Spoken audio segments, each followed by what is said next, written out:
So, one of the things that came across my news feed today was this blog post from Babel, a very large project in the JavaScript ecosystem. I believe it's a transpiler of sorts. Bear in mind, I do like F all in the JavaScript space, so if I get that wrong, mea culpa. But the gist behind this is that Babel, since 2018, has been conducting a funding experiment. Can full-time work on Babel be sustained? We've learned that the answer might be no. And blah, blah, blah. I'll go ahead and skip through some of that. And we'll jump down to our current funding situation. So Babel has a number of maintainers that are working mostly full-time on it. And these maintainers are basically responsible for making sure that the project is updated, that new releases come out, and that we're sort of triaging the issues that are being raised by other people who depend on this open source software. This has been part of my spiel for a long time when I talk about open source sustainability. So I'll go ahead and pull up my website here. Let's see. I have a whole bunch of stuff. Jeez. I have to have skin in the game. There we go. How to build sustainable open source projects. So my basic thesis on making open source products sustainable is that sustainable open source projects are sustainable businesses. Meaning that if you want your open source project to, let's say, have a contingency plan where it can go ahead and stay alive regardless of the comings and goings of individual contributors, users, maintainers, whatsoever, what you basically really need to do is need to build a business around it. Because that business is something that is, by definition, if it's successful, self-sustaining. So it's responsible for generating its own income and trying to go ahead and basically just generate returns based on the work that's being done in the open source. And this creates, in my opinion, a virtuous cycle where as the open source improves, more people start using it, the addressable market grows, and the potential, let's say, commercial viability of the business should also correlate with that, should improve. That's my basic thesis. I've been kind of harping on this for a couple of years. Our company, PetaBridge, has been around since January 2015. We've been profitable since year one, so this is, I think we're midway through year 6 now. So we've been at this for a long time, and we've definitely experienced a lot of hard lessons along the way, but I think we're well on our way to being a really great success story in the .NET open source ecosystem. Now this brings me back to Babel. So Babel's funding situation. So every project has unique funding propositions and problems. For Babel, people often don't directly interact with it. Like most build tools, you set them up, so Babel kind of gets used behind the scenes inside other large JavaScript frameworks and so forth. So, from the beginning, we knew we wouldn't have enough to pay anyone a full-time salary. So Henry has been spending a lot of time attempting to get continued funding, giving talks at conferences, and talking to companies. However, 2020 has negatively affected our funding, despite the tech industry's growth during this time. We lost some big sponsors, and Kai had to step down to get full-time work at another job. I assume Kai was one of the other maintainers. We're hoping to see a continued increase in donations to be able to increase what Yonling and Nicolo were taking. To increase what we're taking. Okay, I'm not sure I understand that part, but it didn't happen. So I believe this is the y-axis and the x-axis aren't labeled, but I'm assuming these are Open Collective, which is the platform, I think. I think that's the platform that Babel is using. And I'm not sure if this is the number of monthly donations or the total cash balance. Yeah, I don't really know what this is. This is the ongoing cash balance or not. So why don't we go ahead and actually take a look at, let's see. Let's take a look at their Open Collective here. And we can take a look at their GitHub sponsors while they're at it. All right. For now, Nicolo, Henry, and Yonling will all be paid a temporary rate of $6,000 per month. This doesn't solve the problem, but it gives us time. Well, so actually, sorry, I kind of missed the plot here. Current funding situation. So, long story short, We go up here. This is talking about some of the work they've done. Henry left his job to see if he can make a living working on open source and Babel, looking to people like Evan Yu as an example, etc., etc. After a few months, the fundraising efforts allowed paying Henry every month. We settled on $11,000 per month as a baseline salary for working full-time on open source. We had a large grant, $10,000 for 10 months, from Handshake, which initially helped boost our funds. But even when it ended, we didn't have problems paying our team, thanks to some amazing sponsors such as Airbnb, Trivago, Gatsby, AMP, and Salesforce. We didn't want to stop there. We thought by demonstrating our ability to create and pay a strong team, more features and improvements and in turn value would be delivered via Babel, which we would like to continue the momentum of by funding and sponsorship. So we started paying Yonling, Nicolo, and Kai a part-time rate of $2,000 a month. So based on my back-of-the-envelope math so far here, if I go ahead and fire up Excel. All right, go ahead and open up a little blank workbook. So it looks like, in terms of monthly pay, we have Henry, Kai, and let me go ahead and do a little split screen here. All right, Henry, Kai, Nicolo, and go ahead and do Shuang. All right, let me go ahead and space this out. So we're at $11,000 a month. That is 2,000. Whoops. Okay. There we go. We'll go ahead and turn this into a financial column, and we'll go ahead and say total monthly burn. So one of the things you have to learn when you start a business or you're planning on raising venture capital is a financial model. And that's what we're going to try to do live here. Total monthly burn of about $17,000. Not super unreasonable for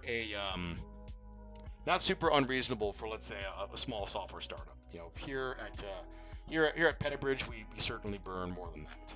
So let's go ahead and take a look at where Babel is today. So I haven't actually gotten to kind of what's the point of this yet. Okay, RASK. For now, Nicolo, Henry, and Juan Lang, so Kai left. $2,000 a month wasn't enough. We're going to pay all of them $6,000 a month. This doesn't solve the problem, but it gives us time while increasing the initial temporary 2,000 USD salaries. The burn rate will still be more than the donations we currently receive each month, but our balance allows us to sustain this amount to the end of 2021. Okay, so the gist of it is, for these 3 developers to be able to work more or less full-time on Babel, we need roughly $333,000 per year, which is twice what we are currently bringing in. Considering the amounts of money in the tech sector, this seems tiny in comparison. I strongly agree with that. For something that is so important to the entire open source ecosystem, it certainly seems like this is a pittance by comparison. But it would make a big difference to Babel. Let's see, our ask is for you to help fund our work via Open Collective and GitHub sponsors. Though individual contributions do matter, and we deeply appreciate them, we are really looking into more companies to step up and become sponsors. So this gets down to something that I've harped on in the past, which was I took a look at the Open SSL and Heartbleed saga, which was by the donation math on this has changed quite a bit since 2014, although as this article that came out, and by the way, I was quoted in this, full disclosure, as this article indicates from earlier this week, looks like the donation woes at the OpenSSL Foundation are completely resolved. So why do I bring this up? OpenSSL is basically part of the backbone of most internet infrastructure. Facebook, Nginx, Amazon, and a million other giant tech companies all use it. Heartbleed was a massive bug that affected OpenSSL, which by its definition, OpenSSL is a secure socket layer. It's a way to go ahead and basically provide cryptographic transport layer security for web apps, that type of thing. So a pretty major piece of internet infrastructure. Prior to the Heartbleed bug in 2014, the OpenSSL Software Foundation received about $2,000 a year in donations, which is Absolutely atrocious. So, after the Heartbleed vulnerability captured the attention of the greater development community, the project managed to raise an additional $9,000. So, why do I go ahead and bring this up? My opinion is so far that donations are by and large a pretty crappy way to try to create a sustainable open source project. And here's why. If I go ahead and find my donation math, all right. As you can see based on this and our previous slide, I love fake math formulas. So, Henry's salary, if I go and take a look on here, let's see. So $11,000 a month starting in. Okay, let's go ahead and say this is Henry, the main sort of maintainer for Babel. Let's go ahead and take a look at what he was paid in 2020.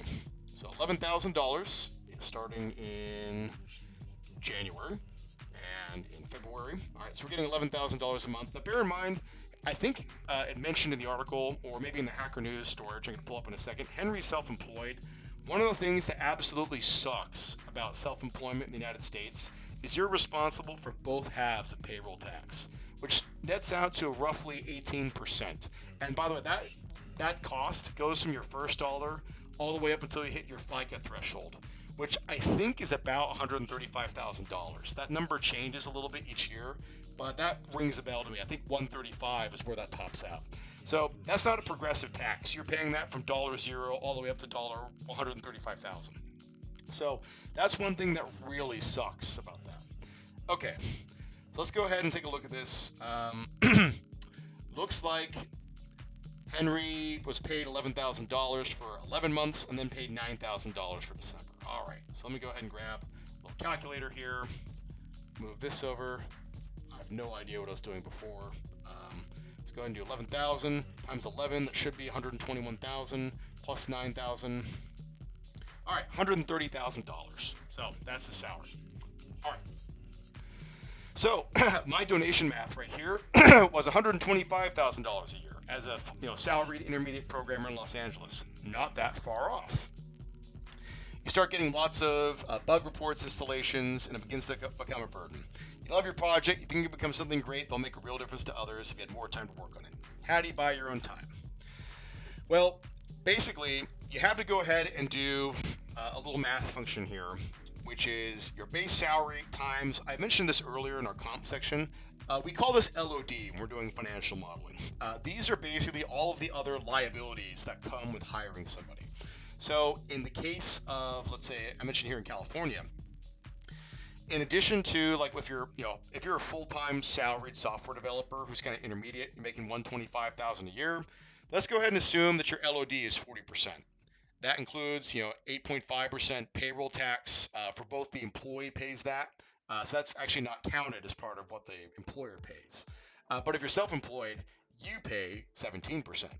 And then you also have to think about replacing your health care because you don't get that benefit anymore. By the way, being self-insured in the United States is not fantastic. Did that for like 5-6 years. Do not recommend it. Hopefully we can make that better, but that'll be a stream for another day. Next, you got to go ahead and think about maybe setting aside some money for retirement. You also usually got parking, bonuses, vacation, all sorts of stuff. So your real net cost might be $175,000. So given that Henry's only paying himself $130,000 for working on the project, he might actually be underpaying himself a little bit because I believe he's based out of New York. Let's see. Where was that? Well, saw it somewhere. Might have been on his Twitter. But I believe that Henry is based out of New York, which is another high cost of living place just like California. So he's probably actually underpaying himself a little bit. Given that he has to self-insure, unless he has another full-time job in addition to this one. Since he quit in 2018, sounds like he doesn't. All right, so your hourly rate at $175,000 a year is going to be $84.13 per hour. All right, so if you want to go ahead and fund a full-time position at $84.13 an hour for 12 months, you're going to be looking at, and if you go ahead and use GitHub sponsors, let's say you're trying to do this with small donations. Let's say you try to get by with $10 per person per month. All All right, so relatively small donation for a big project like Babel. In fact, let's see just how big Babel actually is.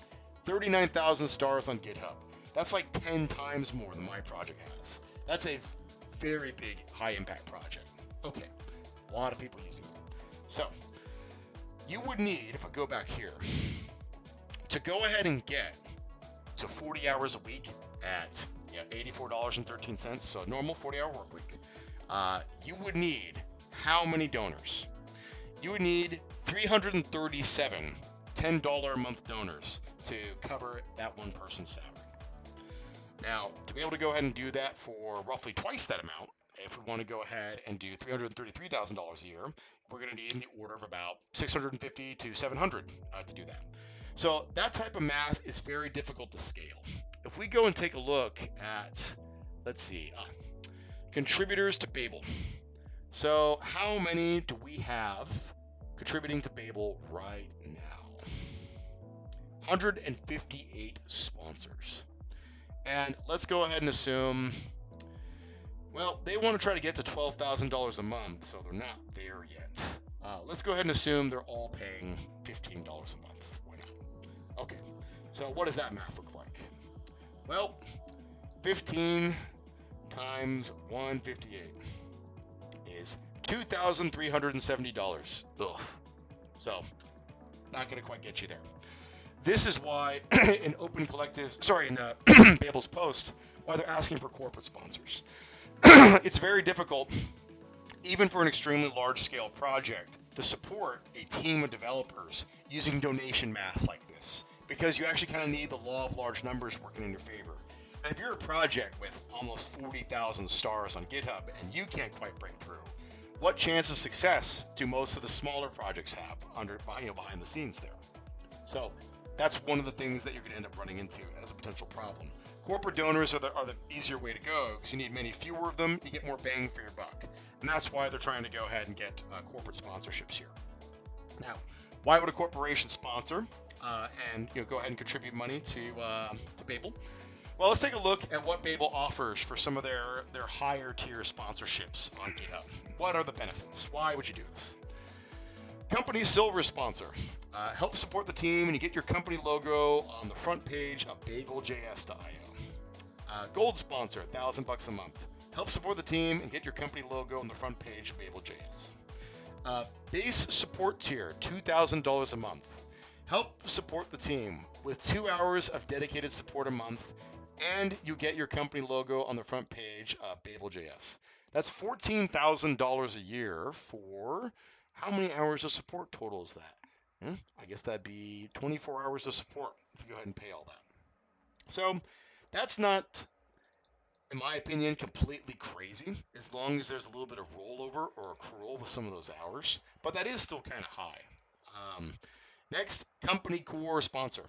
Support one of our core team part-time, plus more dedicated support hours, which they don't specify. And then you also get your logo on the front page of BabelJS.io. Let's take a look at that. All right. So looks to me like, base support, gold, silver. Okay.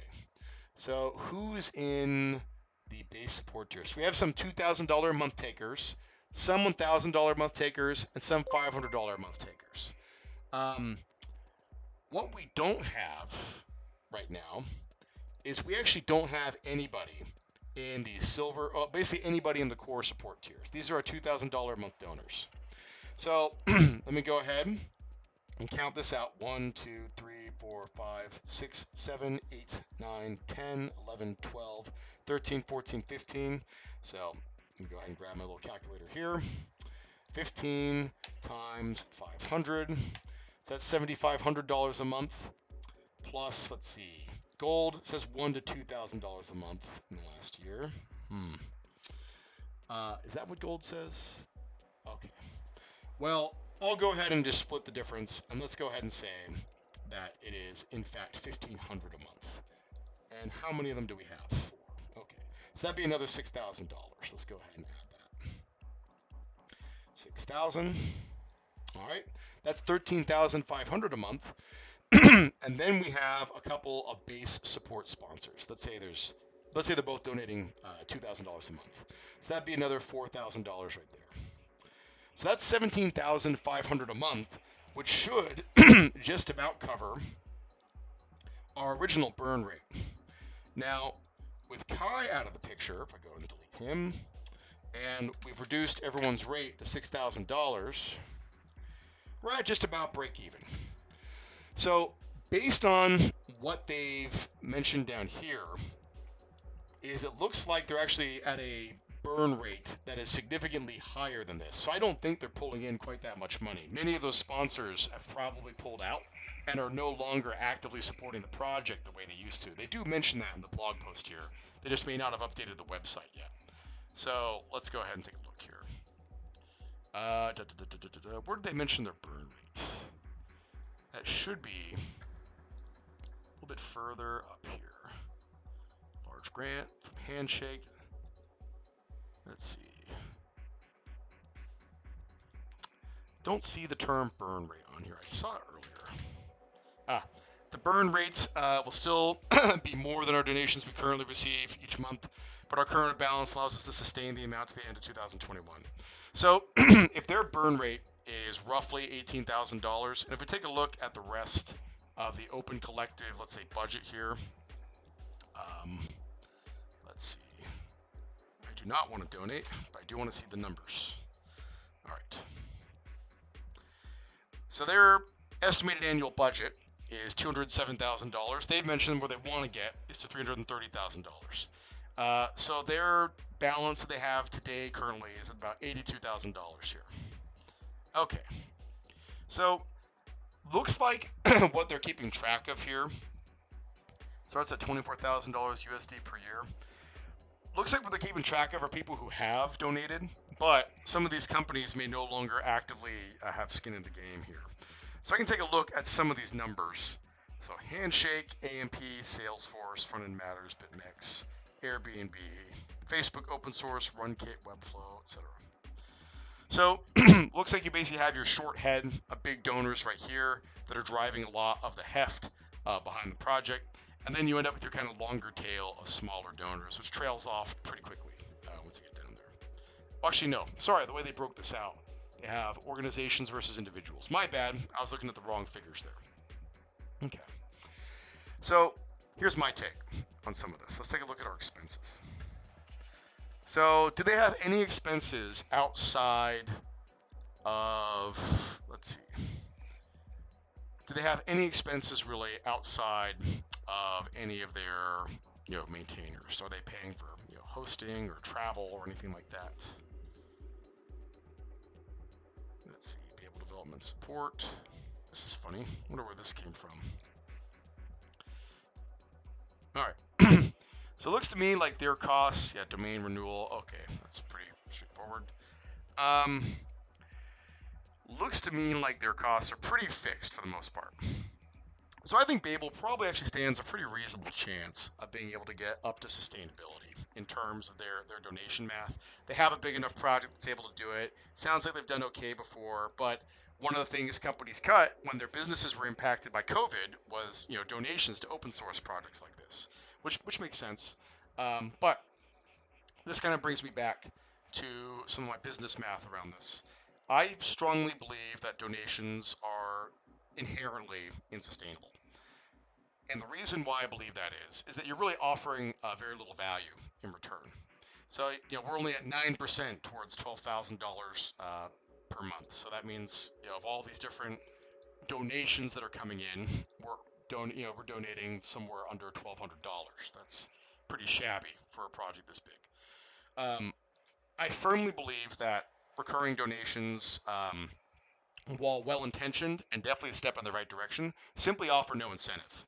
There's no real exclusive value you get by donating that you may not be able to get by just submitting, let's say, questions on the Babel Slack or submitting issues on the Babel GitHub, repository. So you have to offer something that is exclusive and get that in exchange for value. And that's why I fundamentally believe that the way you go ahead and build a sustainable open source project is by building a sustainable business. Now we'll talk about that a bit more but I want to get into some of the open source drama that unfolded around this post. Now, this is the infamous Red website, Hacker News, and these are the invariably toxic comments that always seem to emerge inside any sort of Hacker News front page submission. So let's go ahead and take a look. There was a Twitter thread from the original creator of Babel, Sebastian, who basically, so long story short, again, not a Babel expert, Sebastian left the project. A bunch of other people, including Henry, the lead maintainer, stepped in to go ahead and take over maintenance for it. And Sebastian went and started a venture capital funded, competing project, this little Roam Tools. I don't know if it's actually competing, but that's what they're saying.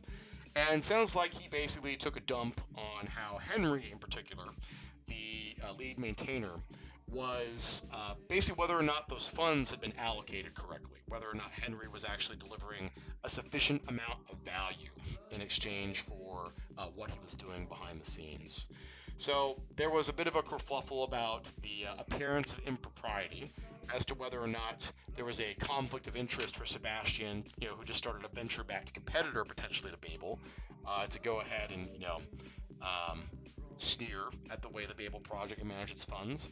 I'll go ahead and set that aside. I have zero clue, and I honestly don't care about that part of it. However, as an active open source maintainer who also manages a business and a lot of other little moving parts in tandem with that, I was curious as to the veracity of whether or not Henry was doing what he was paid to do. Was he delivering a sufficient amount of value for this? So there's a whole bunch of, for lack of a better word, I'll just call it shit fighting inside the thread here. And here we go. Here we get to the nice little drama stuff here.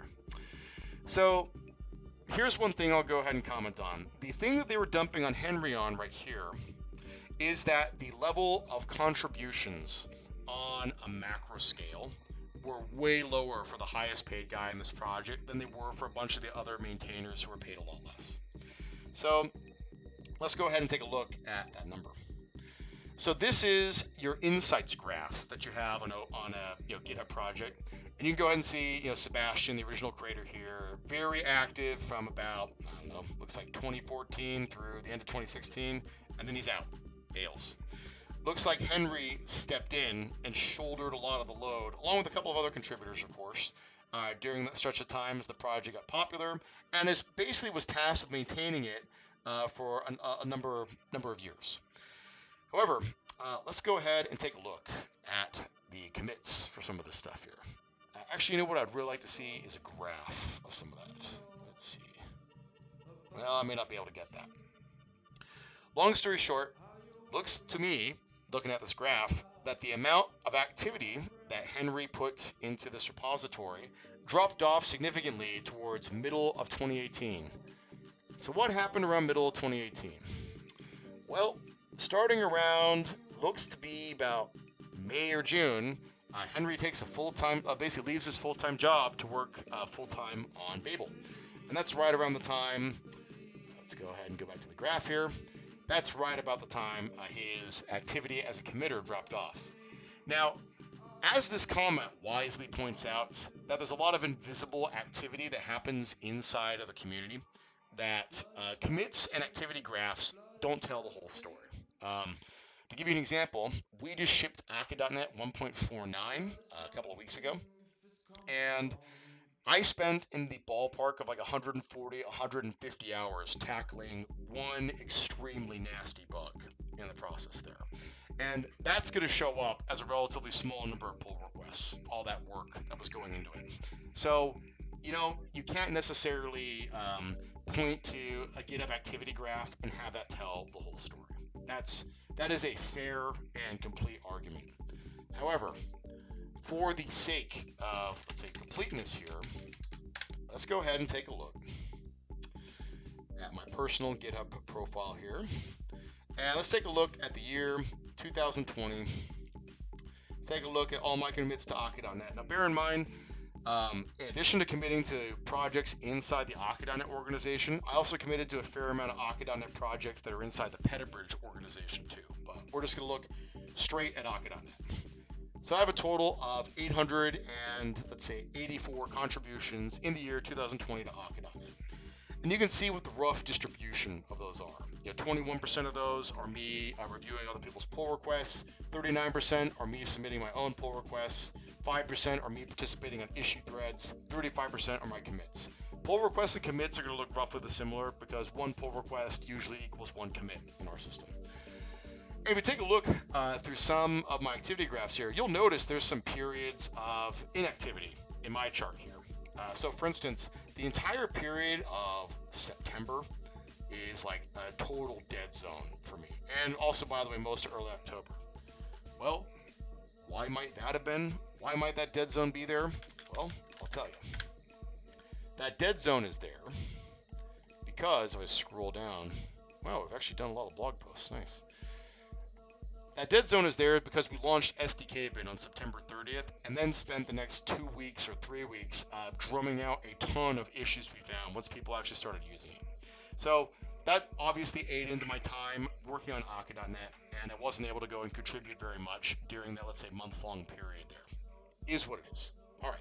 So shit happens. You're not necessarily able to go ahead and contribute every day, etc., etc.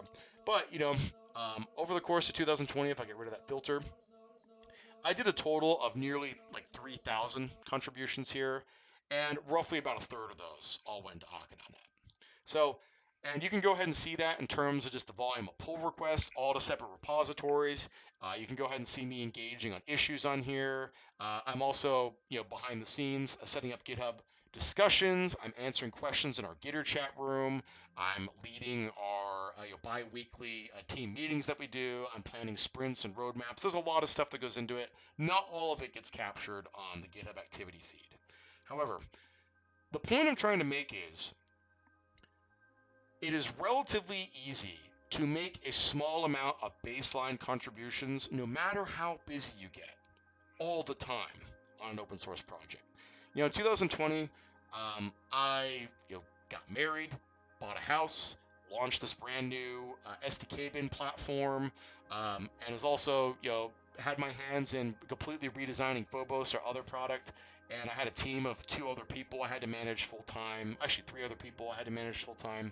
And there was a lot of stuff going on. This is also with me doing online trainings, doing basically doing customer support, doing a lot of sales work, doing a lot of consulting and architecture review. So I had stuff going on constantly. I worked like a maniac. I was able to still maintain a relatively high degree of activity. Let's take a look at our man Henry. And let's see what went into the Babel organization. I'm looking at about 240 contributions into Babel.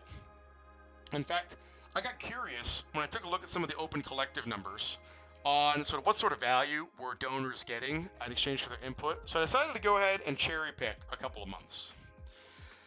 So this month of November 2020, Henry made one commit to the podcast website, another commit to the podcast website, and then made one update to the Babel website here. This cost donors $11,000. In October, Henry reviewed 4 pull requests in 2 repositories and answered 1 question in 1 repository. $11,000. Henry was more active in the month of September, created 2 commits on the website, commented on a pull request, overhauled the setup guide. Actually, writing documentation is pretty hard, so that probably took a lot of time. And then answered a couple of discussions. $11,000. So, speaking from personal experience, this is not a huge amount of work for someone who's being paid. Even though I think Henry's underpaying himself for living in New York, this is not a huge amount of work. And let's go ahead and take a look, by the way, because I actually just kind of vocalized this criticism on Twitter, and I caught a bit of criticism for it, which was definitely warranted. There's 2 sides to every story, and I'm just some person completely outside the Babel project. I don't know what's going on inside all of it, but I've been around the block, and this looks like resting investing to me, which is the term you use when someone's sitting there collecting their check, waiting for the equity to vest, and isn't really out there hustling for it anymore in a day. So the comment I really want to look at is this one from one of the other active maintainers who's being paid $6,000 a year, Nicolo, I believe. Let's see. Oh, actually, here we go. We've got one from Juling. So let me go ahead and open this in a new tab, because I actually haven't read that one yet, so I want to read it. The other one I want to find, where is Nicolo's? Let's see. All right. Nicolo. Okay, perfect. This is the other one I was looking for. All right. So I want to shed a little bit of context on this from the point of view of the other people who actually really have some skin in the game, who are actually working on this. So me, opinionated, internet open source guy, I think it looks like Henry's a slacker. Let's go ahead and take a look at the other people who work with him and what they think. All right, Babel maintainer here. One of the two contributors going from 2K a month to 6K a month. First time I write on Hacker News, I saw different comments about how Henry was getting 11K a month from our funds, but wasn't doing much for the project, so I want to share my view of the story. Be careful when you try to evaluate how much someone is working. Even if Babel is open source, almost everything we do is on GitHub, but simply looking at the main branch and counting the number of commits for each contributor does not tell the story of how so much is working. I'm paraphrasing just a little bit. One starting point would be to at least check all of the activity in the Babel GitHub organization, and you can see that I did about 700 contributions so far in 2021. Jean Lang did about 500. Henry did about 160. The number of commits does not reflect the number of contributions. Firmly agree with that. Because the writing code, reviewing pull requests, issue triage tasks are not equally distributed across the team. For example, I prefer reviewing while others prefer coding. However, even according to these stats, Henry is doing less than the other two paid maintainers. Again, we cannot just use GitHub stats to measure how much we do. If you're considering sponsoring us and want to know what we did or what we'll do, we have a Things We Did page and a roadmap, but feel free to reach out directly to us and ask what we're working on or what we plan to do. Henry is the one who contacts the companies, trying to explain to them why they should support us, the one who gives the most talks at their internal events. He's the one working on fundraising for the team. Even without him, many companies would probably donate, but I don't think we would have ever reached the current levels that enabled us to pay a small team. So what Nicolo is explaining here is Henry basically works on a non-profit organization, which we call development. This is the process of essentially establishing relationships with donors, trying to secure commitments, and using that to go ahead and meet your funding goals.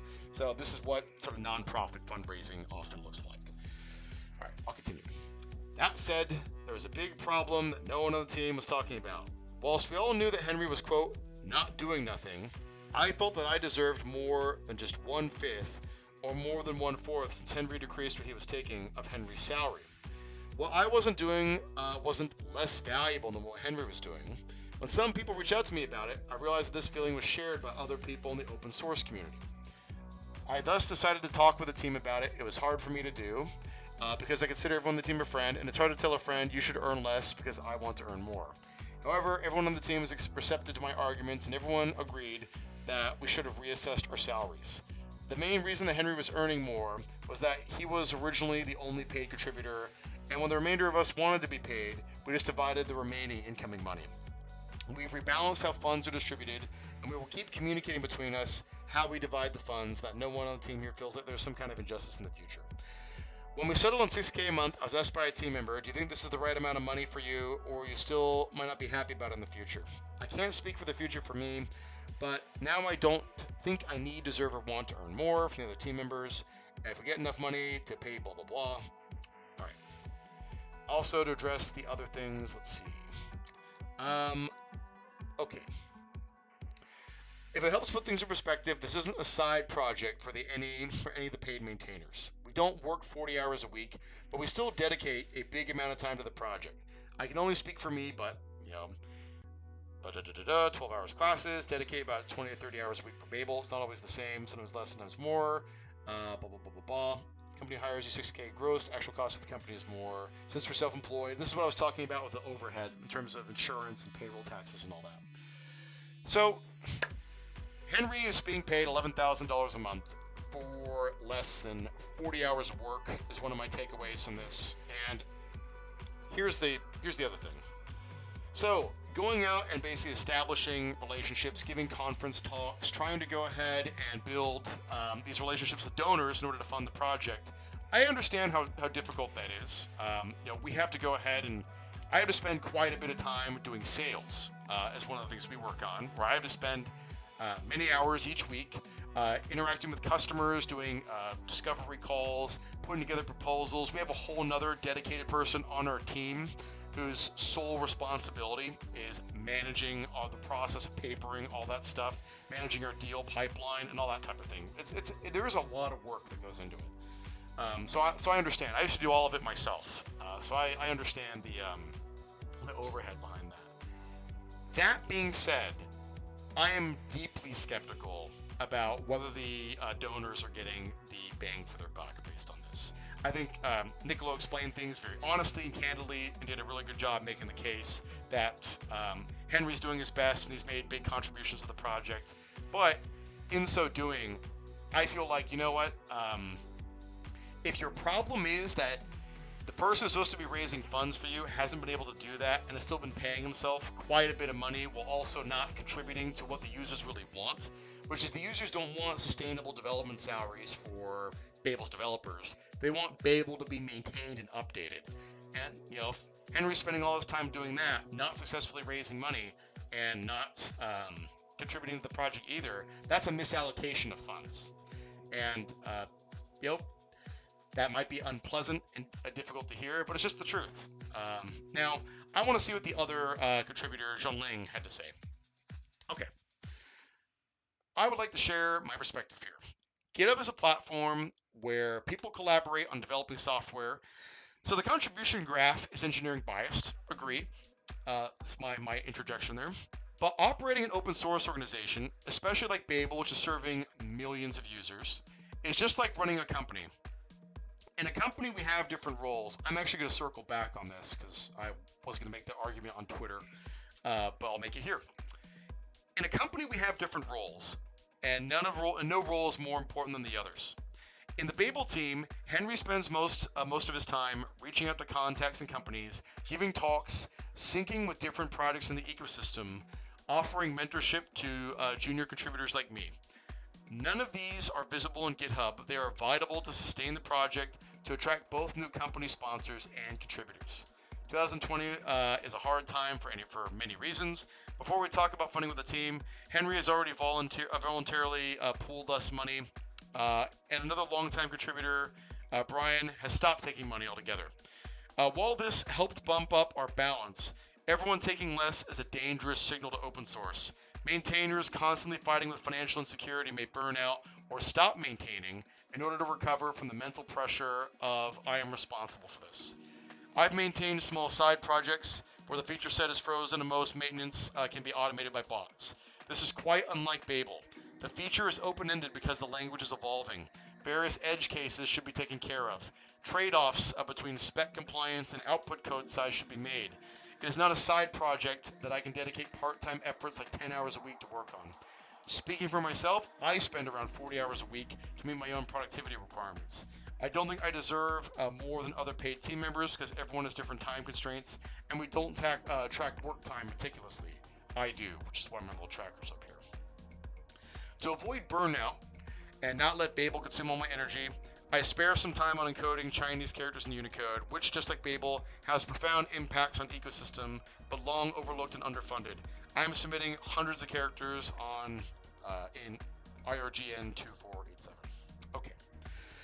So my take is the other contributors who are also receiving money from Babel's donors both feel like it was a good thing that they reallocated the split, but that this ultimately isn't good in terms of a health signal that it sends to the Babel ecosystem that they're having these financial insecurity issues. I wholeheartedly agree with that. But they also point out that, Henry has spent a lot of time reaching out to companies, giving talks, and trying to bring people in. So he mentions in his post here that this is like running a business. So I'll go ahead and give you a business analogy.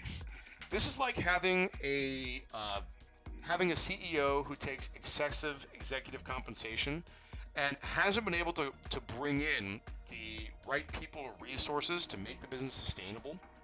And what you're seeing kind of in the comments from skeptical users, like there's actually some angry donors and other stuff like that inside the main thread here. I'll go ahead and dig through and try to find them. Um, but this is like a shareholder revolt in essence, where they're saying, look, we've spent a lot of money and where has it gone? You know, for a project to receive, in the ballpark of, if I go and pull up their data here, how much have they completely raised so far? Let's see if the about section. Here we go. Total raised nearly $700,000. That completely dwarfs most other open source projects in the ecosystem. Yet they've disbursed $600,000 of it, and they have an estimated annual budget of $208,000 right now. Now, I understand how expensive it is to go ahead and maintain. How expensive it is to go ahead and maintain a complex open source project. Babel has an even bigger surface area than something like Akadana does, right? But every project's different in terms of where its different development constraints and costs are downstream. But I understand, empathize with that. That being said, this looks to me like a fairly ineffective use of capital. The level of effort that someone puts into their project should ultimately be, if this is their full-time job, it should look like a lot more than 40 hours a week if they're self-employed. If you're going to go ahead and, let's say, collect, a fairly generous monthly salary level, it's generous in the sense on just the pure abstract, but adjusting it for cost of living in New York, I actually think Henry might be underpaying himself, particularly for someone who's working in such a complex tooling ecosystem like Babel. That being said, Henry doesn't seem to be showing up all that much in the commits. And in terms of some of the other activity that's on there, I do buy the argument that there's a lot of activity that isn't reflected on there, but come on.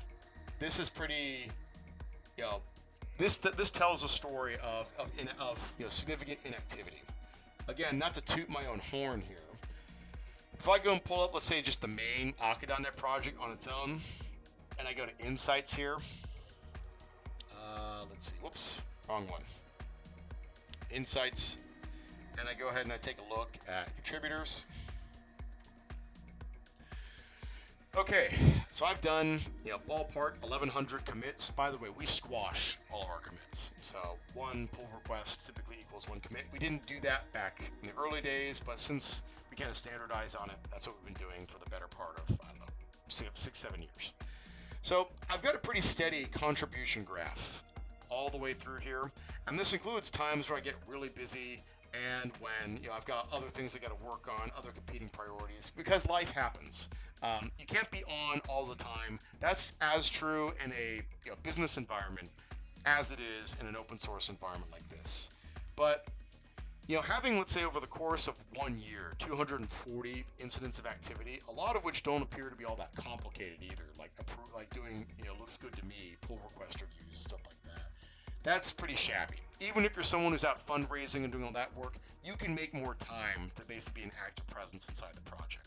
I understand why his fellow contributors are defending him. They've got skin in the game. They have a reason to go ahead and support him because he probably has been effective in bringing in some donations. But if they come out and badmouth him and say, yeah, Henry, hasn't been spending this money properly, they're going to scare everybody else off. So there's an incentive to go ahead and essentially, come together and hold the line and present a unified front to the donor community. So while I agree that Babel should be financially sustainable, given how important it is in the overall open source ecosystem, it certainly smells to me like there's been a misallocation of funds.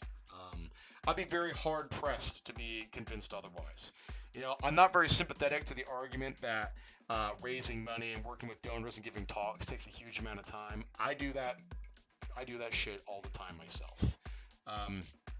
In fact, if I go ahead and take a look at my graph in terms of what I've done like just this week, let's see if I can go ahead and pull up myself again here. Let's open this up. All right. I think this week I've mostly just, created 53 commits and 17 repositories. Okay, I did a lot of work last week. Um, this week, I think I've primarily done some work on our blog, reviewed a couple pull requests on the Redis side of things, and worked on some blog posts, some stuff like that. And yeah, basically did a couple reviews, filed some issues. I haven't done a huge amount of coding this week because yesterday I spent 4.5 hours supporting customers, another 5 hours doing training, another 3 or 4 hours doing some management, marketing, and sort of administrative type stuff. Today, spent about another 4 or 5 hours doing training, another 4 or 5 hours doing some marketing, and then I'm finally going to get into a little bit more code and management type stuff, maybe a little bit earlier tomorrow. And then I've got a whole bunch of other non-technical stuff I have to do. But I can still make time to show up and review pull requests and make sure stuff gets merged in. So I don't really buy the argument that this is some impossible burden to ask somebody who's being paid a relatively large share of the total donations of this project to do this full time. So I think that the Babel project's got a little bit of work to do to reassure people that their donations aren't being wasted. In fact, I wanted to go ahead and see if I could find that comment from earlier. Let's see. Let's go ahead and pull up the comments here. Wow, the comments keep piling in here. Let's see, where was that comment? Well, can't remember where I stuck that anymore. I think I tweeted it out earlier. Well, I won't go ahead and bother with that right now. But this whole thread is interesting. I'll go ahead and interesting, but still relatively toxic for Hacker News. I'll go ahead and drop a link to that in chat. Now, what I want to go ahead and spend the last, let's say, 15 minutes or so working on today is talking about what I would do if I were in Babel's situation. I think everyone in the Babel project has good intentions. I just don't think that the results of the level of effort on driving in those donations has been there. And here's one thing I'm going to go ahead and say, sort of squarely open source developers, you're the reason why most of your projects are not sustainable. It's because you haven't put in the effort to create the incentives that people who would want to pay will actually follow through on. I think donations, by and large, are hopelessly fucked as a way to try to go ahead and fund an open source project. And I haven't even entertained the idea of seriously doing that for Akka.net or for any of my other open source projects because I don't know what I would offer on my my donation on a GitHub sponsorship level. I would much rather have my customers buy support plans or buy a Phobos license or something else because that's a automatic recurring contract. We deliver exclusive value to those users. They get patch priority, and there's a lot of benefits to doing that. And that's where these different sort of open source business models kind of come into play here. I think the easiest way to go ahead and actually make a project like Babel sustainable is to go ahead and offer something that is exclusive to paying customers. So best way of doing that, in my opinion, when I say best, I mean like requires the least amount of product development overhead, is the services model. To go ahead and actually sell training, consulting, and support directly to the users of your software. So this, of course, requires developing and delivering courses and then doing that somewhat regularly.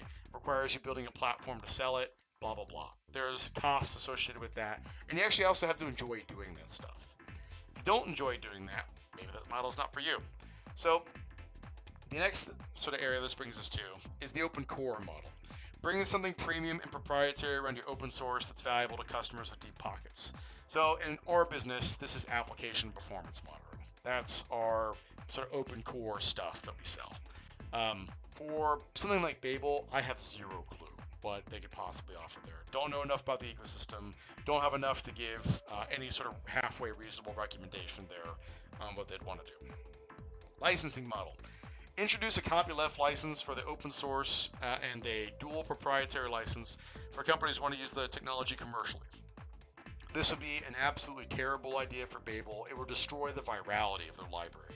Babel is used inside a bunch of other open source technologies. That's why they're so heavily adopted. So if they did this, this would have a viral impact and would go ahead and blow up their entire install base. Would definitely not recommend doing that. Managed services model. Build some managed services top of your open source you can sell directly as a pass-style product. Honestly, probably not applicable for Babel. It's a build tool by the sound of it. Probably wouldn't work. Reputation model, try to get hired. This is the exact opposite of what the Babel developers want to do. They do not want to be in the business of going back to work full time for Amazon or somebody. That's not what they're about. So this leads me to conclude there's actually a sixth option that I never included on here because I did not think of it. Someone else did. And I think it was one of the developers behind Laravel or one of the other major PHP frameworks that came up with this. And this is the idea of crowdfunding using something like GitHub sponsorships or Open Collective.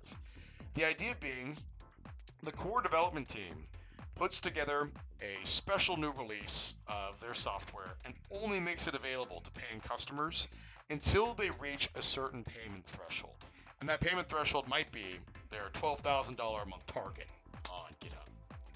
So they go ahead and wait until they hit that target, and then they release it open source for free to everybody. And they can go ahead and repeat that over and over again.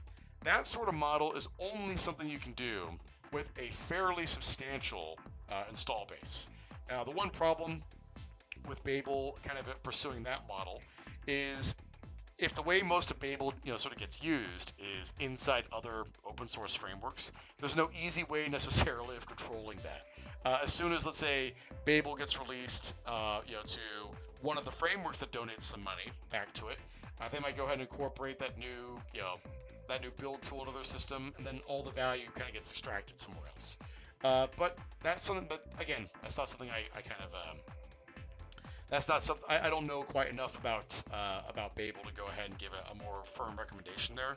But that approach would align much more closely with their model they have now than trying to pursue something like a services model or or maybe an open core model.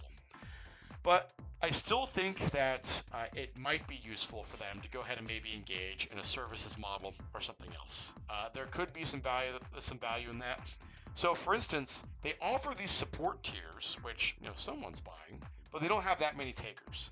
Well, I would go ahead and drive up the number of hours. I would basically make the commitment bigger, and I would go ahead and do my best to try to make sure that these. When I say make the commitment bigger, I mean that Babel should make a bigger commitment potentially to their customers. So maybe go ahead and offer, rather than 2 hours a month for $2,000, that's $1,000 an hour. That's kind of steep.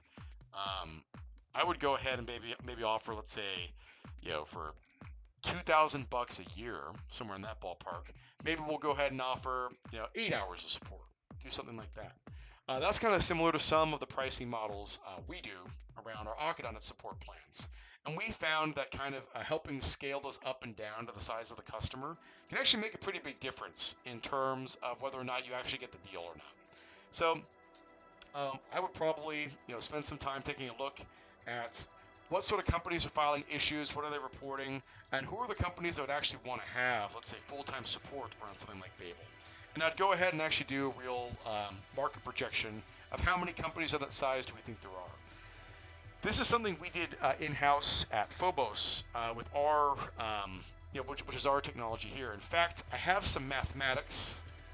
I love donation math, or say open source business math. I have some data around this here.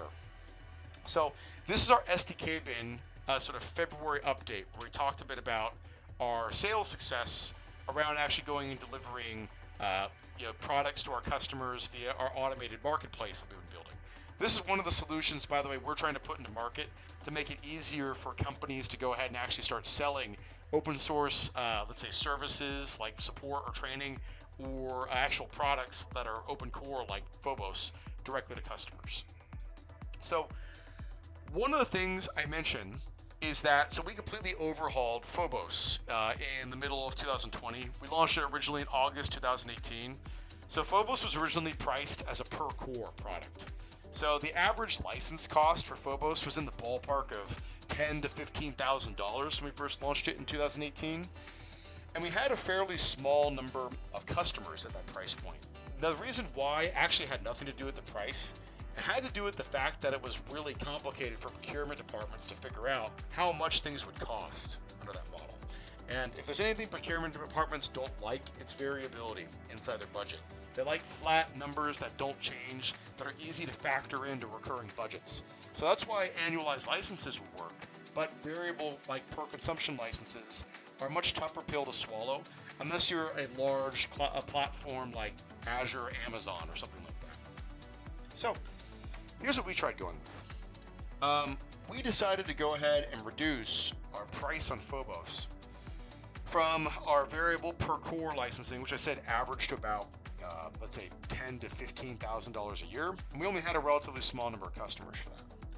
We went ahead and reset the price to a flat $4,000 per year, and we said basically this price will be the same per organization. So if Microsoft buys one license, they can go ahead and use it in all their products they use Aki.net for $4,000 a year.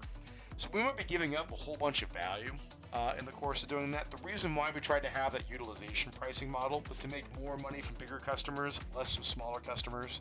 But scaling around the number of cores actually was a pretty poor measure for doing that. So we decided to throw that entire model in the trash and just switch to flat organizational pricing.